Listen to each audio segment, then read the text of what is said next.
What's up, guys? Welcome back to another episode of Project Git Speed. On today's video, I'm going to be installing a double DIN for the little hatchback here.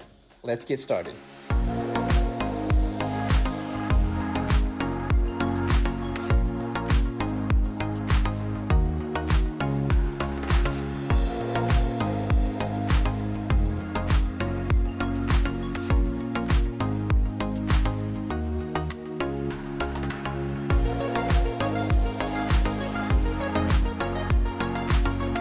Welcome back to the channel, guys. I'm Jay and this is Project Git Speed, where I mostly just work on the little hatchback here, from installing new parts or upgrading old ones or just replacing basic maintenance on the little hatchback. Now, over the next couple videos, I'm actually going to be doing some upgrades to the little Civic, wiring, electrical stuff, basically anything having to do with the sound system or the electrical stuff, honestly, is I'm going to be upgrading it. And on today's video, I'm going to be installing a double DIN radio, and it is going to look sweet. Normally, it is just this single radio up here, and this part is non-existent. This part is, I think, from a Japanese model, but I've been doing some research, and from the looks of it, this one looks a little different. So I'm not exactly sure where it's from, but I was lucky enough to buy the car with it. Of course, you can actually buy this on eBay or online anywhere, but the price tag is ridiculous. I mean, if I didn't have this already, I really wouldn't buy it. Now, the entire time I've owned this car, I've actually just been using this area for like a place to hold my phone or like a water bottle or snacks, or basically just like a little holding area for my stuff. Of course, the plan was always to install a double DIN radio eventually. And as you can see here, probably, I've actually broken it already. This is some JB weld that I had to fasten it down because when I was removing it, I think at some point I kind of just cracked it. I mean, it's a pretty old car anyway, so, you know, stuff like that's bound to happen. But when I looked at the price tag to replace it, I just said it's much better off to fix it. So it measures from end to end about 7 1/4 from the frame. But if we're talking about the actual box, it's about 7 inches. If you look at the height, 4 inches. Yep. And lengthwise, I really wasn't too concerned because it's pretty deep in there. So it's about 7 inches. And I think for the most part, unless you're getting a DVD player, it should fit. I mean, the DVD player I think should also fit, but anything that doesn't have a DVD player will definitely fit. This is the double DIN we're going to be installing. It is the BOSS BE7ACP. And this one has actually been already used. I've had this in my previous car, and we just decided to take it off and put it in the little hatchback simply because it is the right size and we no longer need this for the other car. If we look at the measurements, it is 7 1/4, and like I said, it is not 7 inches deep here because this one does not have a DVD player, but it does have CarPlay and Android Auto, I think. So this double DIN is actually going to give us a lot of extra features that the little hatchback has never had, and some that it has. It has buttons for basically all of the unit controls, and it has an SD card there for storage. If it were up to me, I would have preferred a knob so I don't have to keep clicking, especially while I'm driving sometimes. It's much easier to turn a dial than it is to push a button. Now, seeing as how my little Civic is a 90s car and doesn't have the features that brand new cars have nowadays, there are gonna be some leftover wires, like maybe this one, or I don't know, some of them. And just some wires that I'm not gonna be using at the moment, like this USB adapter. Of course, you need to plug this in to use Apple CarPlay. But for the meantime, simply because I don't like having a bunch of wires hanging out of my car, I'm not going to be using that at the moment until I figure out how to properly mount those. For now, I'm just going to install the double DIN, and we're going to hook it up to have as many as the functions on this car allows. Now, I don't really know too much about car audio, but I do know that my current radio has a power rating of 17 watts RMS, whereas this one has a power rating of 20 watts RMS. So it's gonna be a little more powerful. This unit has wiring for a backup camera, a front camera, a built-in audio microphone, and it has a USB charging port, and it has an Android Auto port. So you get 2 USB ports Now, I've got the manual here to help me out with the install just in case, but for the most part, it's gonna be up to me because if I go online and try to find a double DIN radio for the little hatchback, it says that none of them fit. Of course, that's not the case with mine because I have the JDM center console. Well, essentially, this is all gonna be a custom install because apparently no one makes brackets for these, and I don't know, I don't want to start buying brackets only to have them not fit. And if I can't, I'll probably just fasten it down and order some brackets online and see if I can makeshift something that works. But for now, let's go ahead and plug this in. So here is a test fit. And as we can see, the 7-inch does fit. It has a little bit of a gap on, well, either side, but not too much. Nothing I can't fix. What I'm gonna do now is I'm actually gonna remove this plastic trim so I can see where I might be able to bolt this thing down. It's just 3 screws on each side and it just comes right off. This metal frame here actually bolts down to the bottom of the chassis, and there is a bracket up here that basically fastens down the metal bracket to the single DIN radio screws up here. For my sake, I'm gonna have to find some way to bolt. Oh, look at that. You see, there's a screw right there, and this is actually where the screw for the housing goes. So I might be able to make some kind of bracket that just fastens this double DIN to this opening here. And also, as you guys can see, like I said before, if you've got one that has a radio, there's plenty of room back here for it to actually fit. There's at least 4 inches back here maybe. Of course, you could actually just start drilling holes and make up your own bracket, but I don't really want to start drilling holes into this center console piece just because I'm not too sure if I'm going to keep this one or maybe upgrade in the future, and I don't want to have this bracket with a bunch of holes that I had to makeshift to fit them all. So obviously that is going to be plan B, but plan A is going to be to actually just fasten it without having to drill any extra holes or anything. And the best way I've found is, this is called plumber's tape, I believe, and it is just a very thin piece of metal that is pliable and has holes along the length of it to fasten stuff down. And I would much rather drill holes on this thing and just fasten it down on that end. But it looks like the length might be just right, because if I bend this to the proper angle, I can actually get it to fit. So I essentially just made this Z angle bracket, and now I should be able to screw this in place.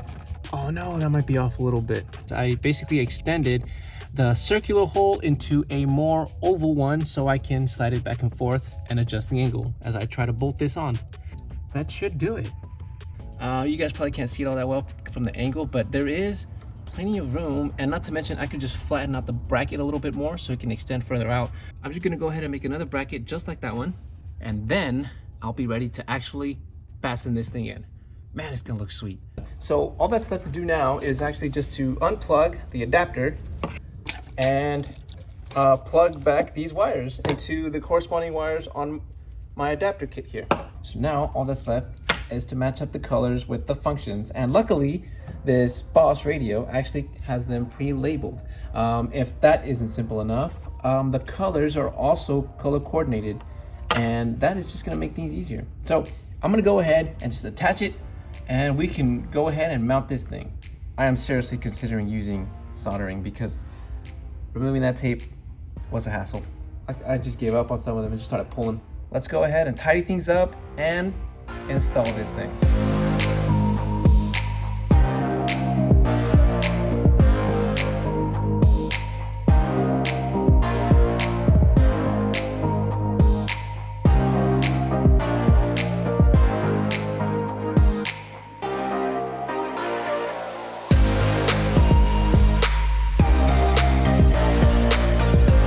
So I've cleaned it up. I think it looks a lot nicer now.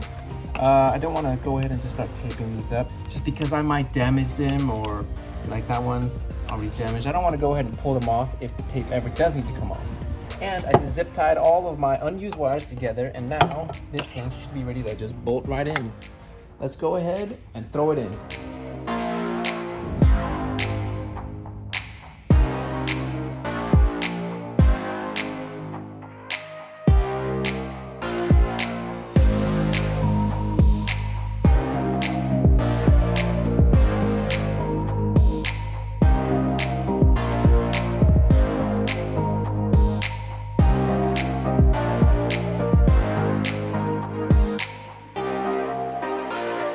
Okay, moment of truth. Let's go ahead and install the plastic. So I've lined it up as best as I could, and I think I might be able to screw it in there. Come on. Yes, that should be good enough. You know, I probably should have tested this before I'm doing all of this, but oh well. Moment of truth. That's a good sign. Oh, no. Sick. Okay, it takes a little too long to actually turn on. Okay, so first impressions, it's not entirely all that sensitive. I don't know what that does. Let's try the radio. Finally got it going. Let's go. Yeah, unfortunately, the antenna is not the best, but this one, on the other hand, I don't know, maybe it works better on the road, but right now, you kind of can't hear it all that well. So, as you guys can hear right now, kind of staticky. The antenna is up. This is me holding it. And then I'm letting go. So, that part's not that great. I wish I could try out the Bluetooth, but I'm using my phone, so I kind of can't. Let's see how loud it goes.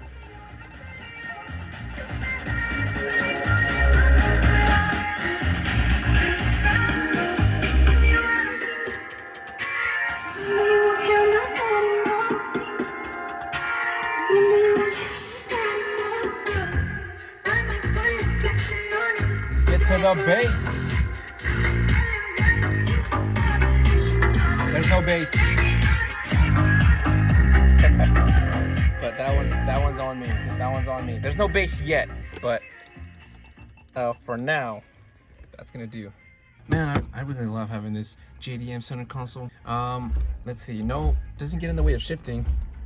Might get a little annoying though when I'm driving and I decided to use GPS because I don't want to have to be looking down. But I'm sure I'll adjust pretty quickly. This is the daytime running lights, and then when I turn on the lights to indicate it's nighttime, it does dim. So it doesn't dim with the cluster, you guys can see. Honestly, I didn't really consider this an issue at all with the previous one. And this thing has a whole bunch of extra features here that you can use CarPlay, although obviously I haven't figured out a location to where to mount it, because like I said, I don't want to have the wires exposed. I find that very annoying. For now, I am just happy to have Bluetooth and not have to worry about plugging it in. And I can get a car charger now, because before I had to use this thing and it is impossible to play music and charge it on this single DIN. So I'm gonna go ahead and call this install a success. Should probably stop playing all this copyrighted music before I get banned. So this is what it looks like in the daylight. Look at that. Nice and sturdy too. It's not going anywhere. I mean, it might go up and down. That might be an issue. Now, I know they have block off plates for when you remove your radio and delete it, but I don't know. I really like the idea of having a little area for your stuff, just because for the longest time that's what I used this area for. But now that I have the double DIN, I might end up just making some kind of box to put stuff in here for. Who knows? If you guys have ideas, you know, put them in the comments. I'd like to know. I've got some ideas myself. Maybe put like a wireless charging here so I could just drop my phone in there and not have to worry about plugging it in either, and it'll still play music. Of course, I also have the Apple CarPlay USBs that I have to mount, so maybe I can do like a combo. Mount it there, wireless charging for, you know, passengers or anything. Man, I don't know. Now, it's not the most perfect fit, I'll grant you, but it's definitely not going anywhere. So that's good enough for me. This is actually going to be useless now. I really won't need it now that I have Bluetooth. Man, this little hatchback is coming along. I'm telling you guys, there's just so much you can end up doing to these little things.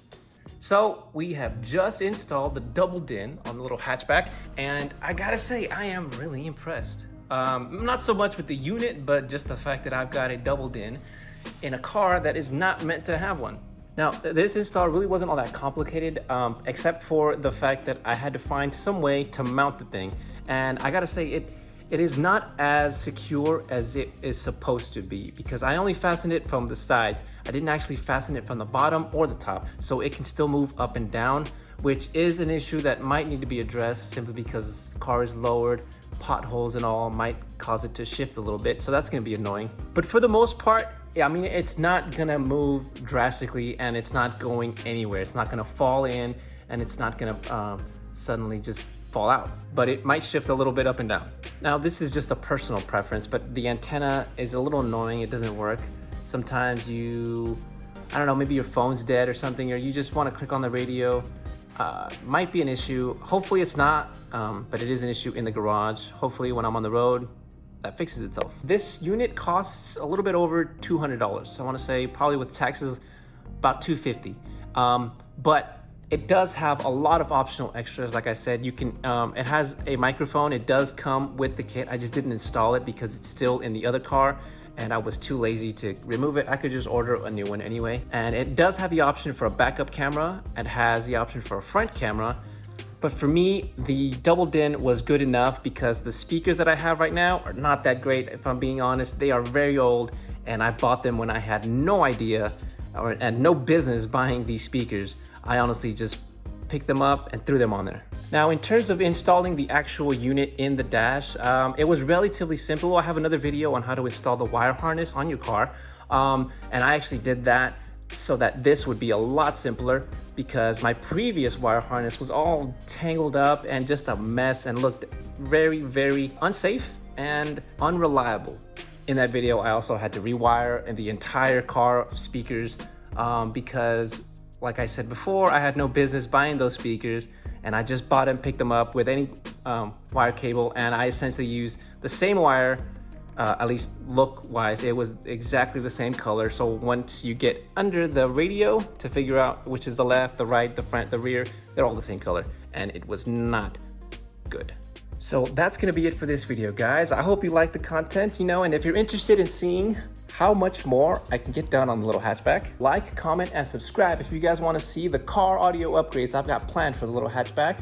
Because over the next couple videos, that is what I'm planning to do. I'm planning to upgrade the sound system on the whole little hatchback and a few other electrical upgrades. So hopefully the little hatchback can have some modern day accessories that basically did not come stock. So until next time, guys, take care and good speed.